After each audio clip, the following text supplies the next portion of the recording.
তো বন্ধুরা, বাড়িতে যখন ছিলাম 20 টাকা 25 টাকা কেজি আম খেয়েছি। হ্যাঁ, আর এই যে ব্যাঙ্গালোরে এই আমটা কত কিলো হতে পারে বলো দেখি। এটা অবশ্য গাছ থেকে একদম পেরে দিয়েছে, বলছে 90 টাকা কিলো। 90 টাকা।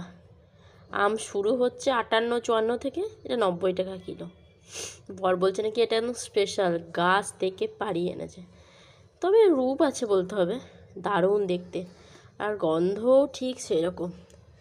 3 কিলো আম, এই যে যেমন রূপ তার তেমন গন্ধ, তবে দামটা একটু বেশি। মাকে আজ ফোন করে বলছি 90 টাকা কিলো আম, তো মা বলছে আমাদের এখন 1 পাল্লা হয়ে যাবে এখন যা আমের কেজি। তো যাই হোক, বাড়িতে হলে কি আর 90 টাকা কিলো আম কিনতাম। ব্যাঙ্গালোরে 54 টাকা থেকে শুরু, যখন 90 টাকা আম ঠিকই আছে।